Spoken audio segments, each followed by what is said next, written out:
Good morning, I guess. No, afternoonish. So, well, it's technically morning for one more minute, at least my time. Good morning, everyone. We will take a few minutes to have everyone get on the call, and then we will get started in about a minute or two. Thanks for joining us.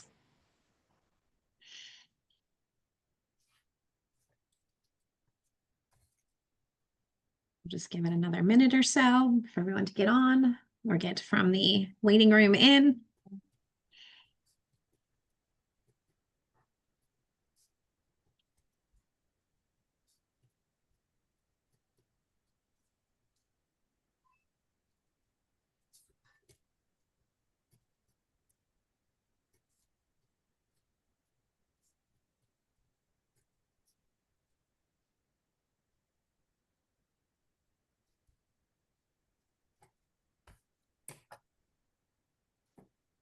Give it a few more seconds and then we will go from there.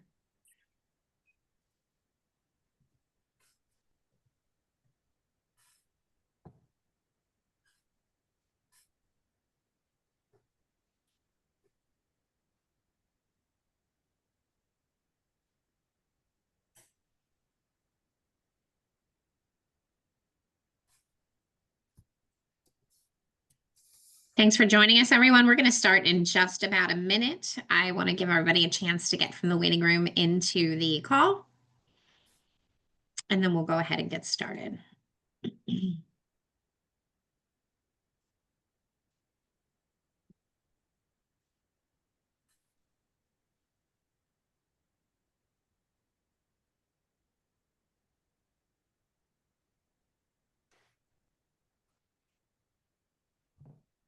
All right, so let's kick this off. My name is Sonya Bohmann, and I am the Executive Director of the Construction Industry Alliance for Suicide Prevention.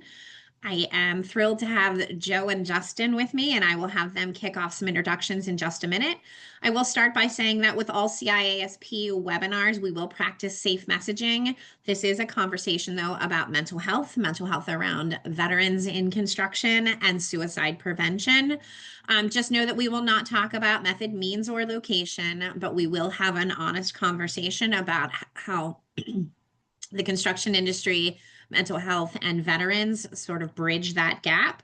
The title today is Bridging the Gap, Helping Employers Understand Veterans in the Construction Industry. I also want to mention that at any point, if this conversation feels too heavy, please feel free to log off. It will be recorded and you can come back and tune in for resources at the end at any point if you want to do that. This is a conversation, though, that will touch on personal transitions, identity shifts, and emotional challenges. Everyone's journey is different. And the space we're trying to build with this conversation is one of respect, vulnerability, and opportunity for growth and understanding, but also recognize that it is not everybody's journey and it is not everybody's same challenges. So I am going to turn things over to my panelists and let them introduce themselves and share a little bit about their experiences. Joe, do you want to kick us off? Sure. My name is Joseph Whiteman. I am the currently the Director of Safety Services for the American Society of Concrete Contractors. We're a national trade association for the concrete contractor. We range anywhere from your small mom and pop contractor that might just do curb and gutter and driveways all the way up to your billion-dollar contractors that do, infrastructure, large structural buildings. So we have a very wide range of influence and view within the construction industry. Previously to that, I had been in the construction industry safety industry for probably 24 years total. And I fell into it actually through my service, being in the Marine Corps prior to that. Long story short, I was in the Marine Corps. I was serving in OIF-1. I was injured, and that's actually how I got into safety. Similar to probably many safety professionals, it's typically an injury, or more often than not, it's an injury that's kind of opens the door for them to get into safety. Similar to me, to my story, just a little bit longer road to how I got here. But that's kind of opened the door for me to learn about the world of safety. And I was serving in the Marine Corps, was injured in Iraq, and kind of have my own story and my own transition of going from being in the service and then kind of transitioning into the civilian work life, if you will. So, Thank you, mhm. Justin, and thank you for your service. Hi, my name is Justin Azbill. I am currently on the Board of Trustees and the Education Chair for the CISP. I joined with Joe. We both are as well Director at Large, and it's fun and exciting to serve the industry on this Board of Directors because we have a lot of very versatile people involved with it, and it's fun to get the everyone's talking about something so we can push some different resources out to everybody. So I'm also currently my employment is I'm the chief servant leader for Mission Mindset Tribal Group. It's my own company. I left Milwaukee Tool at the end of last year after 30 years of service and safety. I transitioned to my company. I really am 100% focused on performance, culture, safety, and mindset for trade professionals and leadership in the industry. I just feel like we got to take things to a whole different level. So I transitioned over to that. I've been in the construction industry since I was 12. I know that sounds crazy, but I started really young. At the age of 17, I enlisted in the delayed entry program for the United States Marine Corps. And I served honorably from the years 1990 to 94 with one deployment.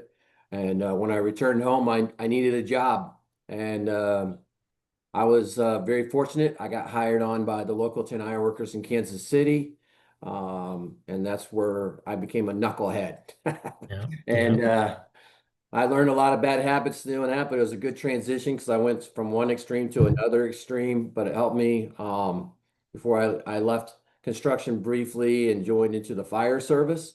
And on my off days, because I only worked 10 days a month and I only made $41,000 a year, I needed a side gig to maintain the financial habits that I really wanted to have money to manage, which was a brand new big truck and all that good stuff, just like most of the industry. So I started working my off days in safety. They called it the safety guy back then. I was a confined space rescue tech and did really good on one of my jobs that I was on for almost 2 years on my off days. And I got hired on by Kiewit Power at the time. It was Kiewit Energy, just because they recognized that I was doing a good job with safety. And next thing you know, 25 years later, I'm here, so any route. So that's a little bit about me.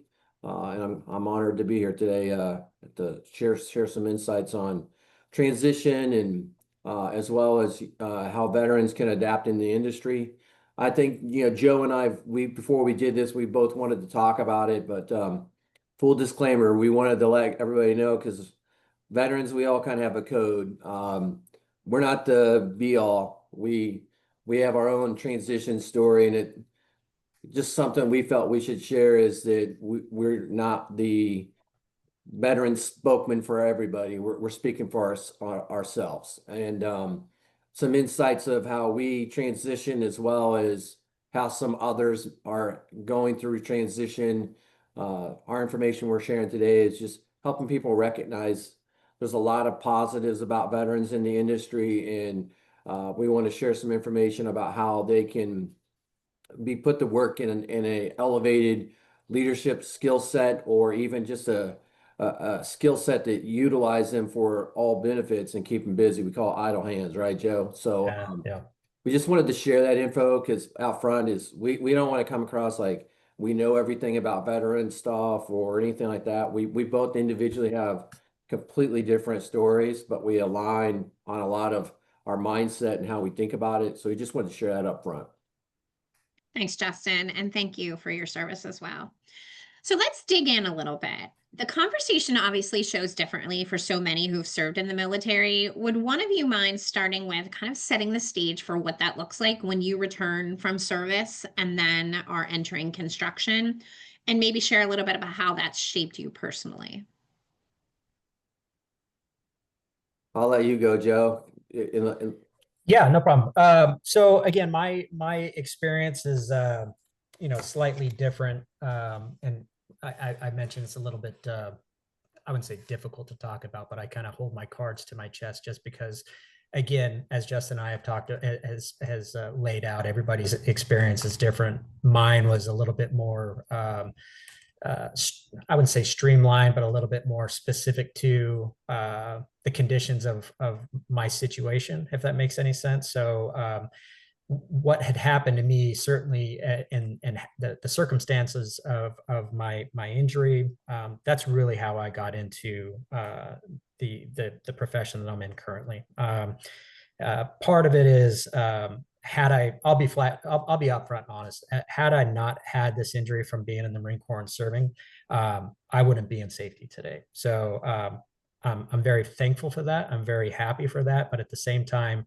I don't like, I don't, I kind of have a sense of guilt for that as well, because often others aren't afforded that opportunity as well. So, but that said, I was fortunate enough to be able to be offered an opportunity to get involved with safety through, I'll just be upfront, my injury, it was bad enough to where my parents had to go to Germany because of my condition. They weren't sure if I was going to make it back. My dad, who worked for Turner Construction, they went back to Germany.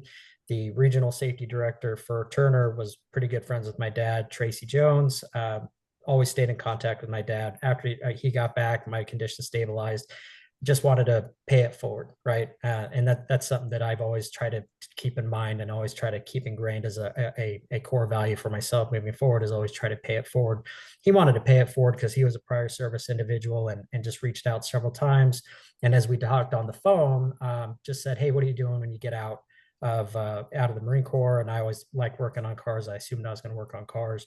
He said, why don't you, what do you think about safety? And I'm like, outside of range safety officers, which aren't highly looked upon, right, Justin? I was like, I don't know anything about it. And he talked to me about it. And one thing led to another. It turned into a job offer. So for me, that's not common for, folks coming back or getting out of the military, any branch of the military, to be offered a job, especially on that type of level or that type of responsibility. But again, to Justin's point, often overlooked is the level of responsibilities that a lot of veterans have is underutilized, right?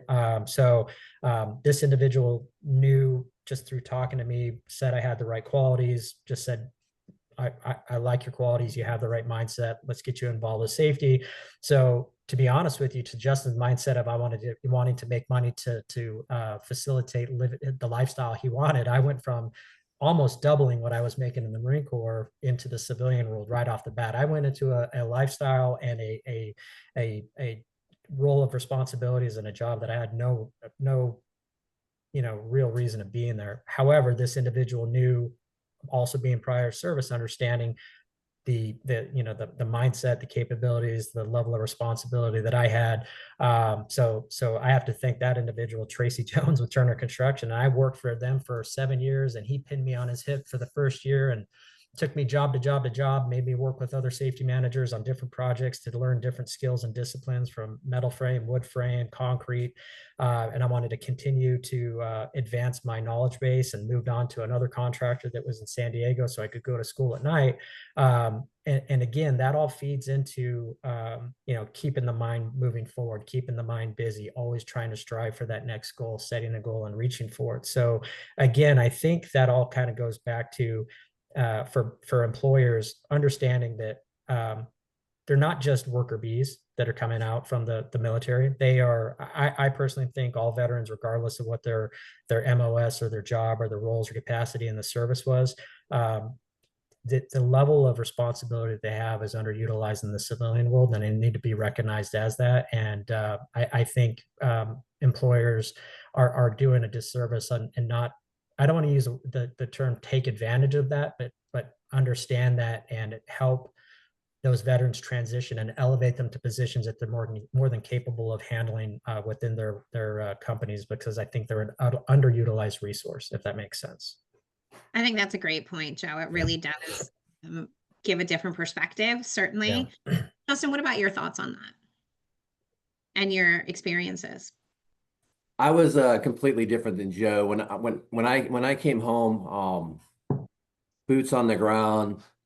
My mother strategically was the only one at the airport to pick me up. I talk about that a lot when I share my experience, and it was because she watched my father go through a really hard transition period when he got out of the rink. He had no idea what he wanted to do. He was just job to job to job trying to make a buck, right? And I mean, within 30 minutes, she was like, "Hey, you need a job."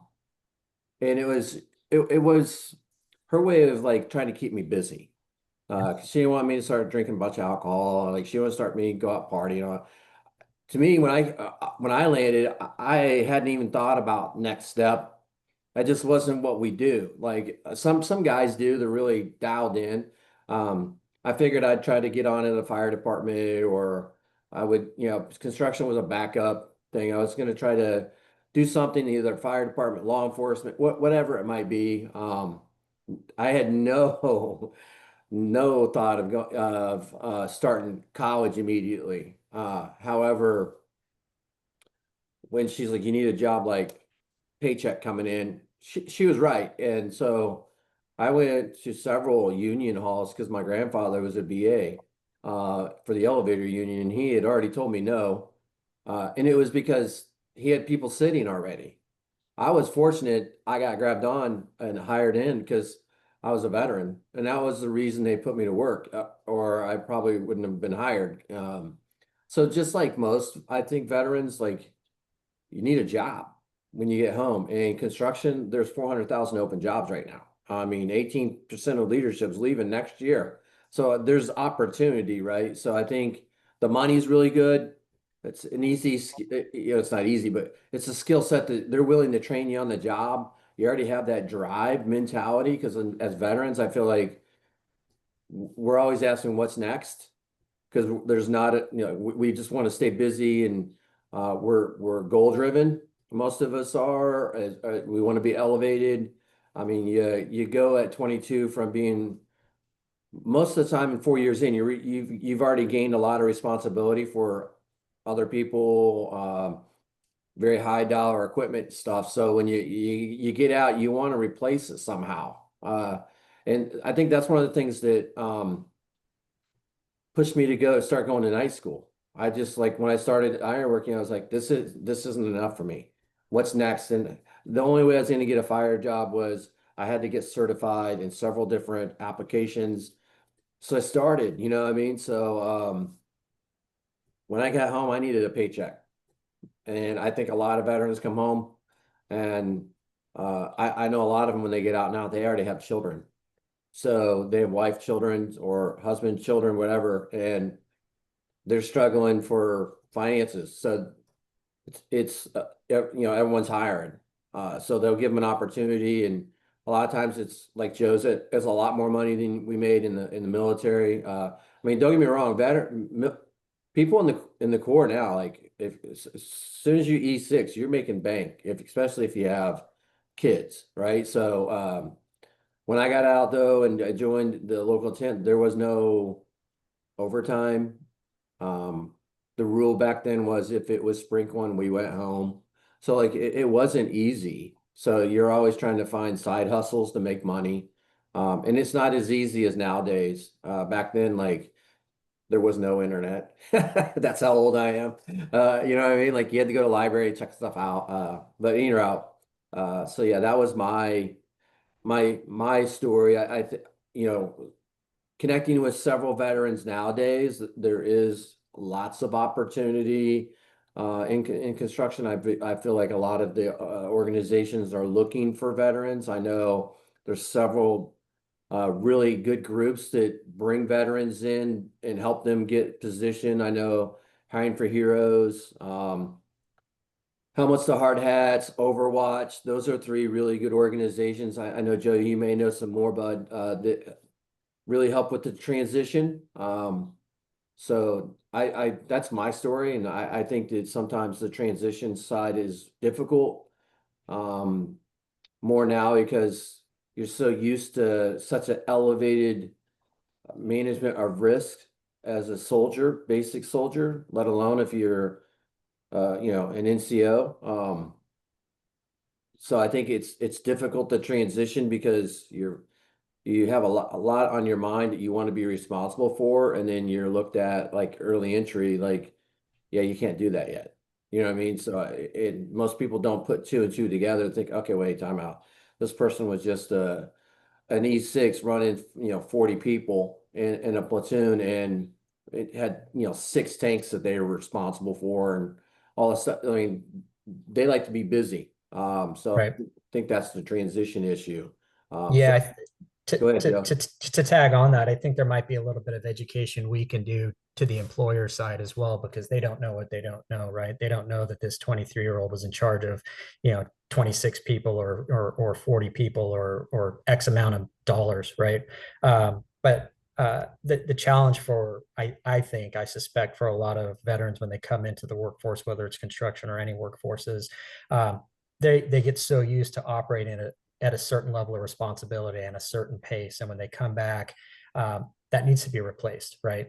When they're working at that level and they're working at that pace, and they come back and it's hard to shift gears. It's hard to put the brakes on. It's hard to slow down when you're so regimented and you have a system of work outputs.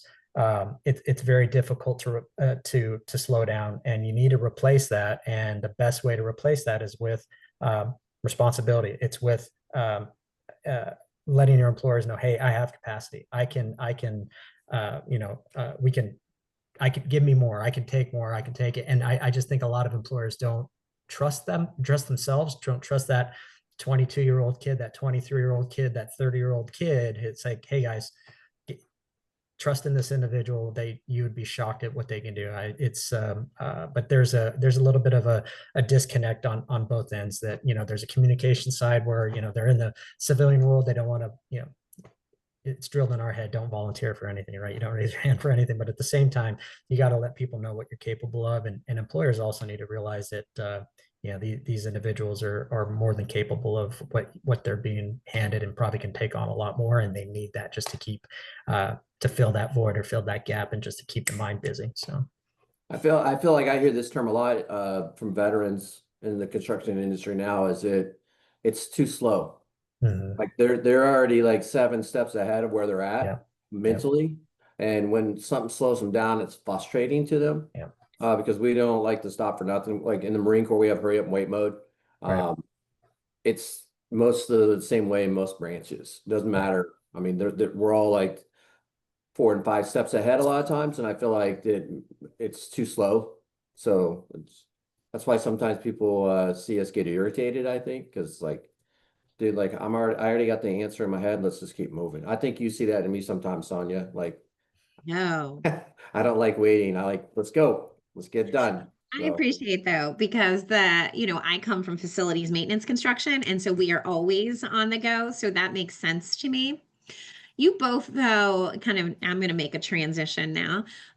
You both talked about transition. So I would like to dig into that a little bit. And I know, Joe, you might have touched on this just a second ago, but Mhm. what is that one thing about serving that most civilians just don't understand, specifically maybe leadership in construction as someone is entering their workforce? What is it that needs to be uncovered here? Uh, I think, again, I think it's just having that conversation and people realizing that veterans want more or crave more. They're used to more. They work better under pressure. Does that make sense? Where I think other folks might not want to step to the challenge. I think veterans, it's regardless of the branch, it's just bred into them that challenge is just an obstacle, and they're going to get past it. They're going to overcome it. And I think, oh, we got to, thinking concrete, we got to lay out the X amount of columns. We got to form X amount of walls. They're just going to look at it and say, I can get this done with 3 guys less. This is not a problem. I'm going to do this. Yeah. Well, you don't think I can do it? Watch. And, Right. so I think it's a lot of it just has to do with that, to be quite honest with you. I don't know, Joseph, what's your Question. thoughts? Yeah. I want to hit on that. So there's two sides to it, right? So like being a soldier and working in construction are completely different. A lot of times like, I ran into this. I want to go do something and get it done because we're very task oriented. I want to get done so I can ask for more. It's a mindset that's driven into us, and it's work smarter, not harder kind of thought process. But like we don't work smarter a lot of times. I mean, I'm not talking for all veterans. At least it was for me. So I think it's important to say, hey, I understand you want to do all this stuff. I want to make sure you have all of the information first, because that's something I talk about a lot. If you deck out someone with prior service with as much intel as possible, it helps them educate themselves and equate how to get something done. And it may be done faster or they may do it differently. But I always remind everybody that the end the end result is the goal, right? So if they're meeting it on their terms, let them do it, because we're all wired differently. And that's one thing I learned about specifically veterans. A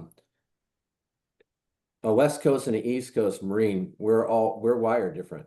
We are. I mean, we have the same SOPs, we have the same everything. We talk differently. So I always try to remind everybody, like, if you give them as much information as possible, it helps them with decision-making skills, and they're usually really good at it. Just equip them with as much intel as possible, and yet sometimes you have to slow us down. Like, hey, time out, take a break. Like, we're not in the Marine Corps anymore. I love your service, all that good stuff, but let's slow down. It's not because I'm trying to slow you down so you don't get stuff done. It's we got to do this specific way, and let me teach you, let me educate you. And then once you do that a couple of times, I feel like I caught on. Like me, I was gun ho, I was doing circles around everybody, and I had my foreman pull me aside. Hey, listen, kid, we're not trying to build this building today. Not all in one day. So like, slow it down a little bit. I know you're just wanting to get it done, get after it. Just calm down. Like, here's how I want you to do it.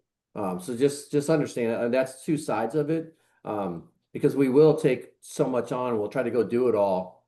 And at least that's what my opinion is of most veterans I've worked with, is we'll try to overdo it because we like so much work, right? So sometimes it's good to say, hey, time out. Here's what we need to do. Here's our procedure. We like SOPs, we like black and white, because once you get them down, it's like a book in your brain. So, I mean, the Marine Corps, we have the guidebook. It's given to us. It's given to us within like minutes after our first haircut on the yellow footprints. Like, this is our Bible, for the most part. So do you feel like communication is a challenge in part of that adaptation from service to civilian life? I mean, there's stoicism that comes with that. Let's unpack that a little bit. I think communication is tough because we go from one extreme type of communication to one where it's very limited. Where in the military, we're taught to give as much intel as possible for decision-making skills. And we have our own lingo, where in the construction industry is lackadaisy. There's so many skill gaps. People are afraid to not give you, or they're afraid to give you information that might not be correct. So that's one issue that I've seen. And for me, when I joined into the construction industry, I caught myself asking a lot of questions because I would see the steps in my mind, like what I needed to do. And if I didn't have the information, I'd be the person asking questions. And of course, well, that's a stupid question. I'm like, why is it a stupid question? Like, I want to know. Like, so I just think it's important to, back to what I just said a minute ago, is like, if you give them as much information as possible, it helps them with decision-making skills. I don't know, you feel the same way, Joe? Yeah, I would add one more thing to that is going from the military, any branch typically to construction is the veteran might feel a little bit more on an island in the construction industry just because traditionally in the military, it's one cohesive unit. everybody is one. Everything's uniformity. Everybody looks the same, Yes. dressed the same, talks the same. Everybody moves as one. When you go into the trades, I can speak for the concrete industry. You have carpenters, you have laborers, you have cement masons. Everybody's segmented into their specific scope, and they all kind of keep to themselves, if you will. So the left hand doesn't necessarily know what the right hand's doing, to Justin's point. So that might be a little bit of shock to the individual. So there needs to be some transition, some education on, hey, you're not on an island. That's just how you operate within your skill set. This is, I don't want to say this is your group that you're going to talk to, but it's a lot more fragmented, or segmented rather is probably a better term, than what you're used to. And it's a bit of a shock to the system. So it's just going to take some time for them to understand that. And it's a little bit more of an onboarding process, probably the the service can do before they discharge, and then the contractors can do when they hire on, just a little bit of on both ends, a softening of the transition, just because it can be a shock to the system when you go from one extreme to the other. So speaking of extremes and that one to the other, when you come out of the military, you have often been in a place of leadership in many ways. And then entering the construction industry, there's a position of learning again that happens where you're maybe not in that leadership position. What is that? What does that do to someone's mental health, to their psyche? And how do you then redefine what leadership can mean so that you are able to balance some of that? I think it's always good if you can connect with someone that could mentor a veteran. Um, it's completely different now, like than from when I got out. When I got out, you got out. There was no transition school or anything. It's like, hey, see you later. So now I know there's processes for it, which is good. Um, However, you go from one extreme to another, but I think it's important to, like, if you sit down with a veteran first day, hey, tell me about your service a little bit. You don't have to tell me what you did, but tell me about you and where their mindset is, because not all veterans want to come out and be leaders. Some veterans Right. get out, they just want to make a paycheck because they just want to enjoy life a little bit. So I mean, again, I don't want to categorize everybody in one bucket here. Like, Sure. I think it's important, like if you're hiring a veteran, whether it's a trade professional or going to be you're going to, a future leader or whatever, it's important to, how do you see yourself? Because like they have leadership skills instilled in them that they don't even know about. Like me, I I didn't realize my leadership skills and potential till way down my path after getting out, right? And I think a lot of them are like, and then there's some like they're ready to go hunt, go hunt, gun ho because they were a sergeant or above, you know what I mean? So it really depends, but I would have a conversation like, hey, where do you see yourself today, and what do you want to learn, and where you want to go, and that helps you understand, like, okay, say, hey, this is different than what you're used to. I appreciate everything you've done and where you're at as a leader in the Marine Corps or whatever service. I think it's important to say, I want you to build back up to that because you got a lot of potential, but you got some skills you need to learn between now and then that are different. It doesn't mean I don't respect you as a leader or you as a human being. So that they know up front, it's, I always tell everybody, seek to understand someone and help them find their purpose. Because when you get out of the military, you don't always know your purpose. You need a paycheck. For my side, but I needed a paycheck. And I think a lot of them are like that. They're trying to figure out what's next. Um, some want to just stay in the trades. They want to be worker bees. That's just who they are. And then some want to be leaders. So I think having the conversation up front and say, hey, what's your purpose? Where you want to go? Where you at today? And how can we help you evolve as a human being? Not to take away from being a veteran or anything like that. I just think reminding them that they're a human being is important. That's my opinion.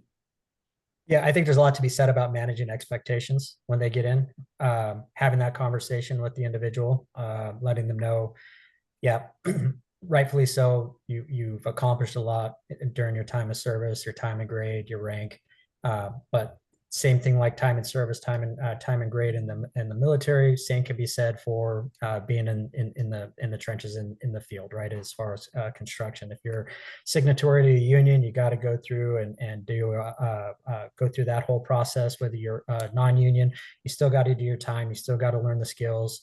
But at the same time, as long as we maintain and help those individuals maintain the proper mindset, as those are goals, and to look internally and use those as a goal to keep in front of you, that you want to attain those goals and to continually improve and continually grow so you can attain that next level if that's what they want to do. Those are all positive things to keep in a good mindset to continue to grow, to continue to move forward. And I think there's nothing better for the person than always just trying to improve and keep in a positive mindset. So I think it's also having like real world honest conversations with them, Sonya.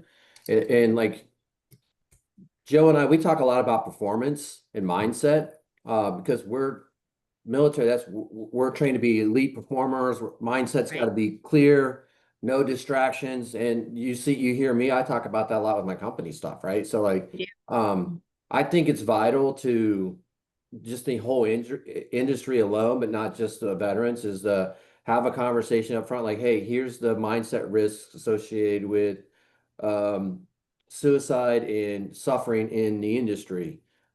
You're more prone to these because you are going from high pressure, stressful leadership tactics situation to this, and it's going to play emotional, toll on your brain.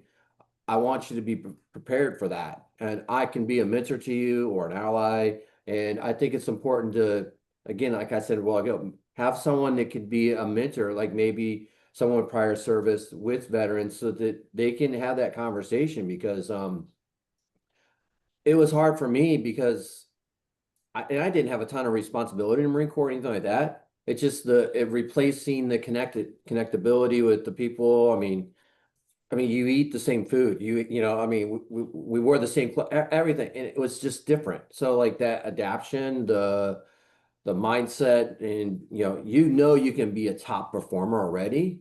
So not performing at a high elevated level plays tricks on your minds too. So like, I was fortunate. I just kept super busy.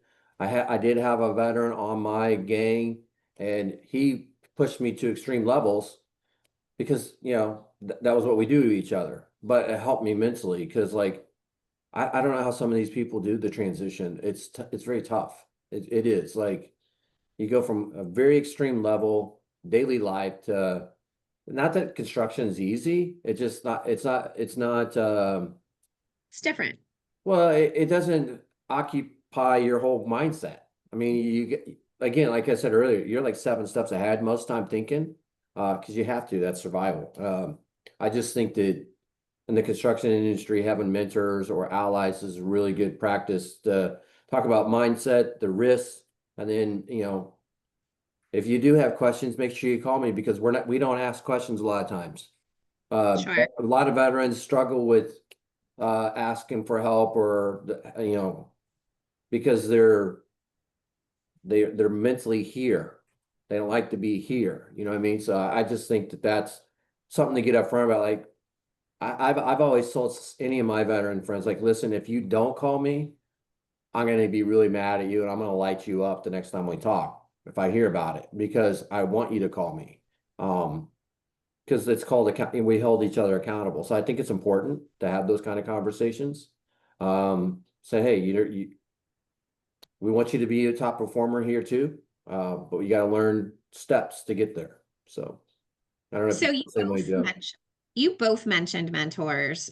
How does that, what does that look like in construction? And how do you find a mentor, or how do you, as a construction leader, align yourself to be a mentor like the two of you have? I want to be upfront. Like it, you have to. I mean, I don't want to tell Bay how to find a mentor, like because everyone's different, right? How's it worked for you? How about that? Like Josh Rizzo is my best friend, and he saved my life. he was in the Army. He was a captain in the Army when he got out at West Point, all that stuff. I was a Marine. But we connect. Our mindset and how we align, we can have any kind of conversation with each other. So I would say it doesn't even have to be another veteran, right? Connect with someone, and that's what that's why I talk about the allies program all the time, is that connect with someone that you can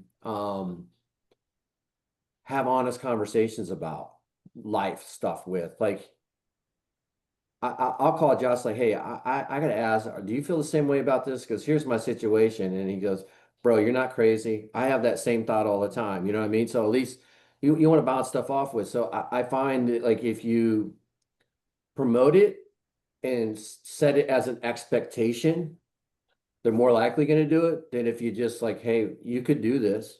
But if you tell them minimum expectation to maintain yourself as a top performer, we want you to have an ally or two, someone that you can connect with, talk to, ask questions, because you're probably not going to go ask your super because mindset wise, that's not normal because you don't want to seem incompetent to your supervisor, right? So we want you to set this up. And then that way, I mean, heck, I call Joe sometimes.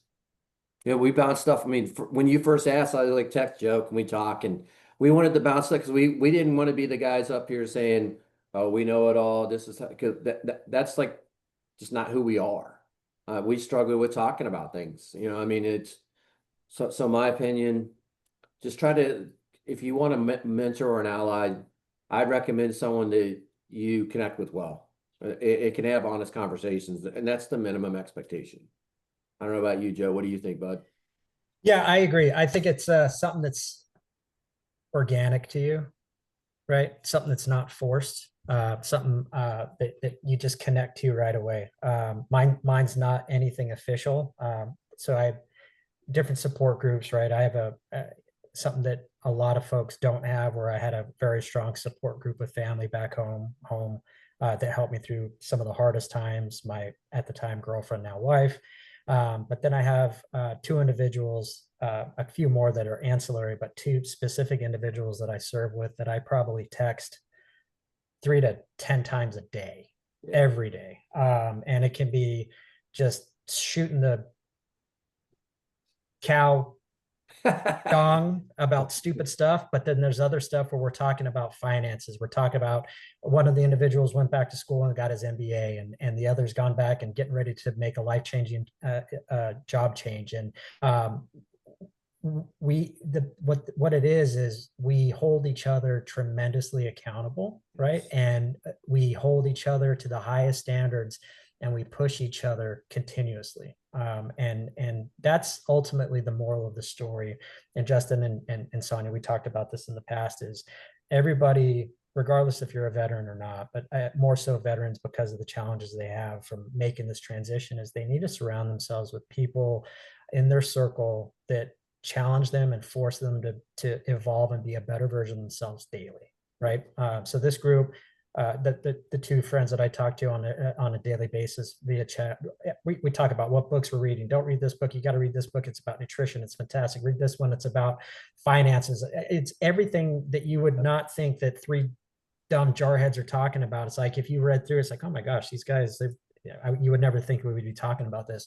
And these two guys, I mean, we all talk about, you always see those memes that, who are the people that you would call at 2 o'clock in the morning. Those are the two guys that I could just text, come now, and they would be here in a heartbeat.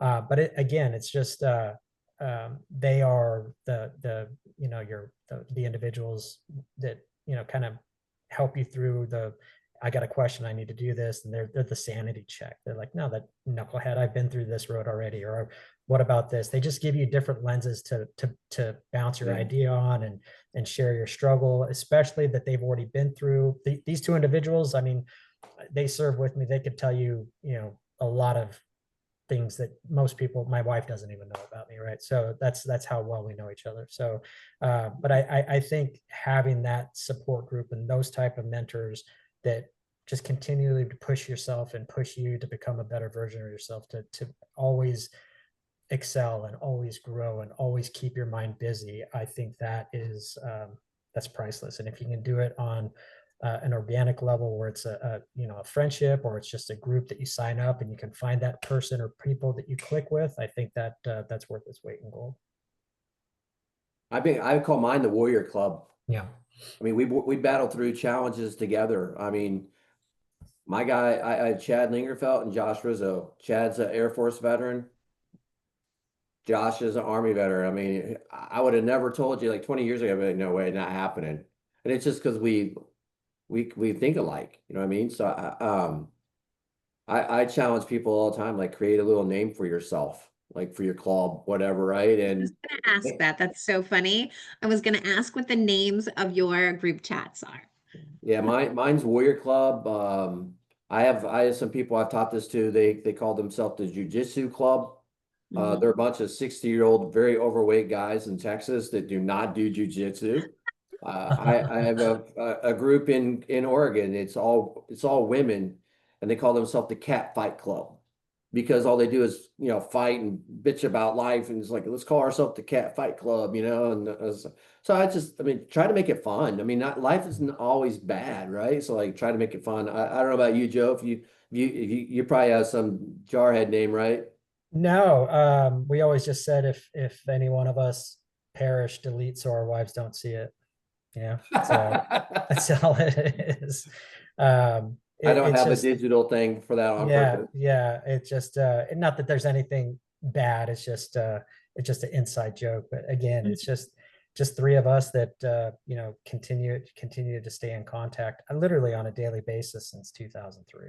So I mean, you can I'm closer to these guys than I am with my own brother, my own blood brother. So Who would have ever thought that in the year 2025 we would be trying to educate people to have more human connection back in the day? yeah, yeah. I mean, and that's really to me the answer to survival in daily life, whether it's veterans or people serving in the construction industry, is you have to stay connected to other, like we're so task orientated and over capacity that we don't want to talk to people. I try to tell people, hey, on your drive home, you're gonna be stuck in traffic.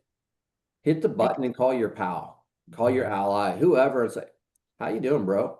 How you doing?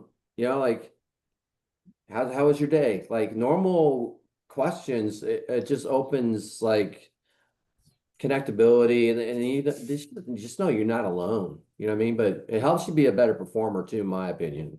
I mean, these two guys have driven me to held me accountable to to what I call my mindset plan. 5 things that I do every day, routine. And if I don't, they light me up. mhm. So I think it's important.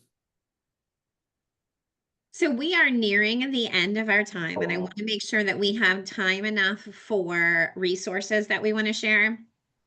But I want to ask you one final question each, and I know this is going to sound a little bit corny, but what is the one thing you want to leave the conversation with? What do you want people to take away from this?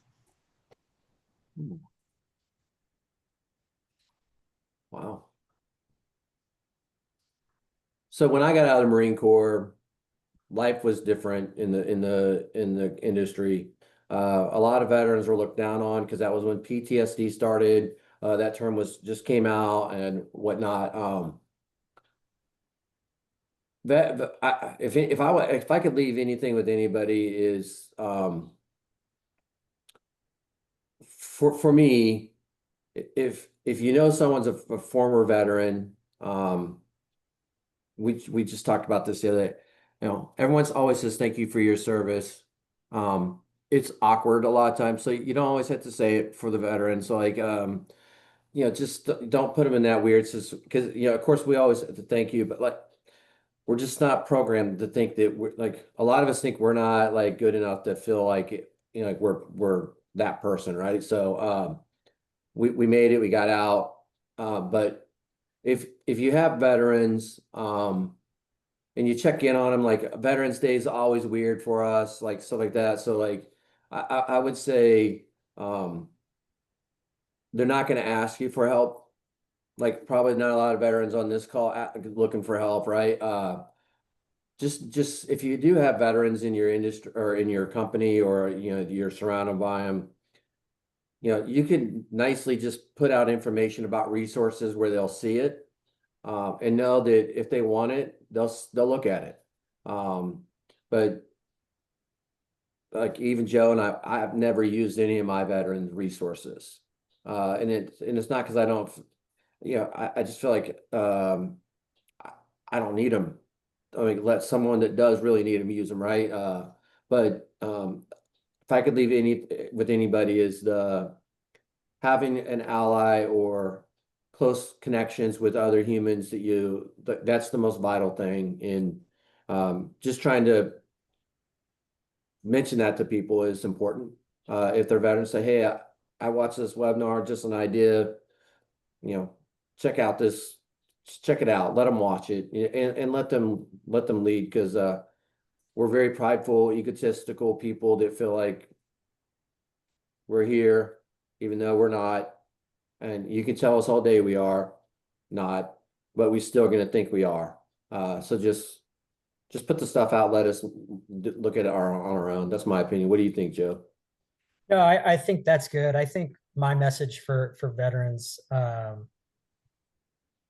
would be identify who your inner circle is. Understand who your support group is, right? First and foremost. It may only need to be one person. That one person can mean the world to you. And stay goal oriented. As long as you have that goal in front of you to occupy your mind and keep you moving forward, once you hit that goal, it's going to motivate you and keep you going, and you're going to set another goal, and you're going to build out and continue to grow, and it's addictive, and you're going to want to continue to go and grow and keep moving forward. So I just say, identify who your support group is, and stay goal oriented. It's just going to help you grow as a person, and every day just continue to become a better version of yourself. Write them down though too, right, Yeah. Joe? Yeah. You write them down, you put them in front of you, you'll stay just zeroed in. I mean, I have mine right here. Can't pull it off the wall, but like What I is the think quote? That a goal not written down is just a wish. That's right. yes. Yeah. I think if I always say idle hands, right? We all know the term idle hands. We mentioned it earlier, but if you're just sitting there and stewing in bad memories, or wishing things coulda, shoulda, woulda, instead of looking forward and reaching for that next goal, that's when thoughts go astray, and you start going down that downward spiral. So Yes, sir. that's the key. Thank you. Thank you both for your commitment to this conversation. I know it was one that you both were slightly hesitant to have. So thank you for being open and honest and vulnerable. And thank you for serving this industry in the way that you do.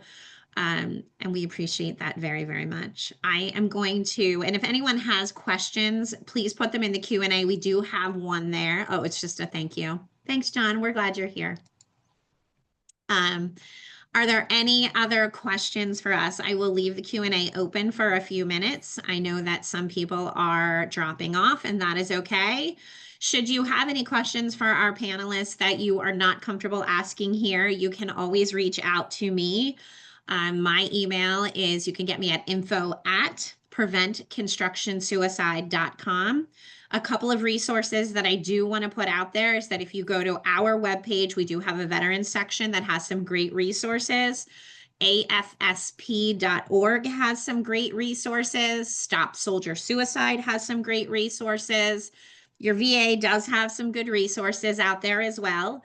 And there are many, many organizations that help support this conversation, not just with veterans, but veterans in construction as well. And we're happy to help at any point. So thank you again for tuning in. Thank you to my panelists, and I hope everybody has a great day. Thanks, Sonya. Thank you.